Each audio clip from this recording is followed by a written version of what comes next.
I'm Baker Machado in New York, and six-time Olympic medalist and Team Bridgestone athlete Ryan Murphy back here in the U.S. That after a successful 2020 Summer Olympic Games in Tokyo. The swimmer snagged a bronze medal in the 100-meter backstroke, also a silver in the 200-meter backstroke, and yes, he won gold in record time in the final 4x100-meter medley relay with his teammates Michael Andrew, Caleb Dressel, and Zach Apple as well. And the Olympian Ryan Murphy joins us right now here on Cheddar News. Ryan, welcome back to the States, and congratulations on an amazing Olympics. Thanks a lot. Really appreciate it. So I'm sure you've had a whirlwind last 24 hours or so since you've really got back in here. I'm sure you've also been reflecting about your time in Tokyo. So how did you do compared to your expectations going into the games? Yeah, I mean, honestly, I'm just really grateful to be back, and I'm really grateful that we were able to have a games. I think this whole year has been a challenge, and Tokyo did a fantastic job of hosting a games and really stepped up to the challenge of hosting a games during the pandemic. In terms of my own swimming, I'm really thankful to have done well and to have great people around me. It's nice to kind of honor the support that I've felt with some medals.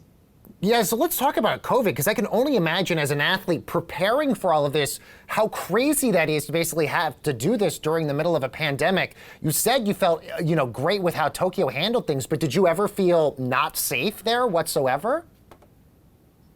I thought I felt like the protocols were great. Every single day we'd wake up and we did a saliva test daily. And so they were able to take people that ended up testing positive. They had great protocols for contact tracing. And on the swimming front, we were able to get through the entire 10-day schedule without a hitch. And so I'm really thankful to everyone that was involved in that process. And thank you for letting us have a great competition. Does that ever change your mindset preparing for any of these events, knowing all the distractions and all the chaos that's happening outside? Or are you so focused on what you're doing while you're there?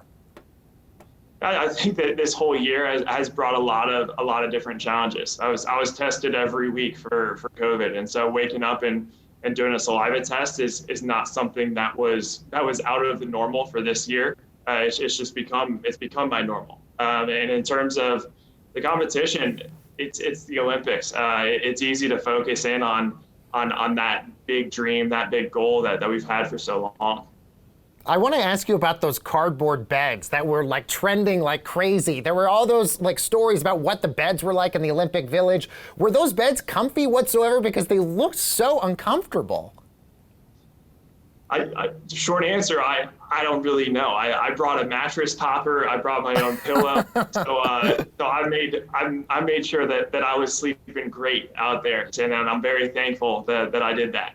Yeah, I don't blame you. I would have done the exact same thing as well. We've also been talking so much about Simone Biles and, mental health, especially during this Olympic game. And it's so amazing to see that she came back and won bronze today. Has there ever been a time for you in your athletic career, because of your mental health, that you ever thought, I want to step back for just a moment because this is just too much right now? Yeah, I mean, first off, what an incredible athlete, what an incredible asset to Team USA. And I do applaud Simone for bringing a lot of great attention to mental health issues. I think it is really important to talk about. I think for me, the way that I've always approached it is I see a physical therapist every week to make sure that I don't get injured. And I talk to a psychologist to try to help myself stay really mentally in a good spot throughout the year. I try to take more of a preventative approach. And I can't honestly really speak too well on mental health issues. I consider myself to be really fortunate. I personally haven't dealt with many mental health issues. I deal with the normal pressures of sport, but in terms of anything beyond that, I consider myself really fortunate. Ryan, I want to ask you about the thing that got you in a little bit of hot water recently, which was when you had lost one of your races to one of the Russians. You had said that possibly there was a chance that one of them was probably not clean, that race. I wanted to see if you could elaborate a little bit more about what you meant by that. Yeah, so after the race, I was asked a specific question about doping in swimming. I answered that question honestly. I do think there's doping in swimming. I did not mention a single athlete. I didn't mention a single country, and it is a little bit disappointing that it was taken in that way. I've connected with the Russian guys that I competed against. We've had some great conversations offline, and so they completely understand how this was taken. And then in terms of doping and swimming, I think we do have great leaders at the top of our sport right now. I look at someone like the CEO of U.S. Anti-Doping, Travis Tiger. I think he's doing an incredible job to communicate what it is that we want to see in improving the state of doping internationally. He's a great leader for us. And then the CEO the executive director of FINA, Mr. Nowicki, he was formerly at the Court of Arbitration for Sport. They handle all the doping cases around the world. And so he's someone that's really motivated to continue to push our sport forward. He thinks we have a long way to go in terms of cleaning up our sport, and he's really motivated to try to do that. Ryan, I want to talk about your partnership with Bridgestone. You're really working to help encourage younger athletes to chase their dreams as well. Tell us a little bit about this partnership and what made working with Bridgestone such a unique opportunity for you. Yeah, I've really appreciated my partnership with Bridgestone. They've been an incredible support for me, and I really appreciate what they're doing on the philanthropic side. They're working with the Paralympics, and they're supporting a lot of foundations that help young adaptive athletes experience sport and chase their dreams. Specifically, the Challenged Athletes Foundation is something they're really involved in. And over the course of the next couple of months, I'm really excited to partner up with some of my other team Bridgestone athletes and participate in some events and see these kids.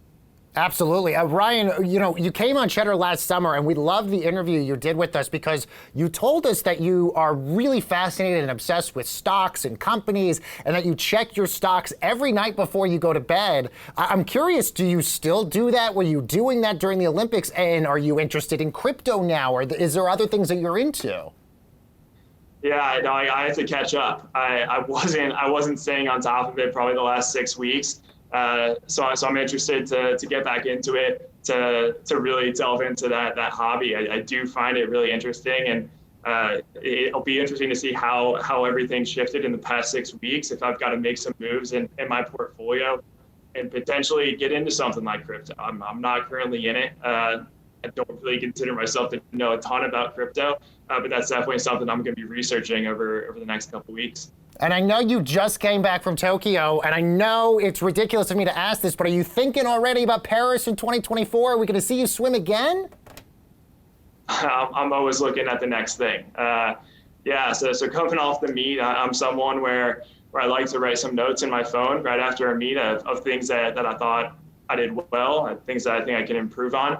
And then I kind of close the book on it. I'm going to take a couple of weeks to relax, get away from the sport, hang out with my friends, really invest some time in relationships, some of my other hobbies, and then I'm going to get back into it. I'm really excited to swim these next 3 years. I love the sport. Knock on wood, I've never had a major injury, so physically I feel like I'm in a great spot. And I'm really fired up to see what myself and Team USA could do over these next 3 years. Well, I know I speak for a lot of us. We are so proud of you, Ryan. Congratulations on all the success. You did so good for the country. That is 6-time Olympic medalist and Team Bridgestone athlete Ryan Murphy right here on Cheddar News.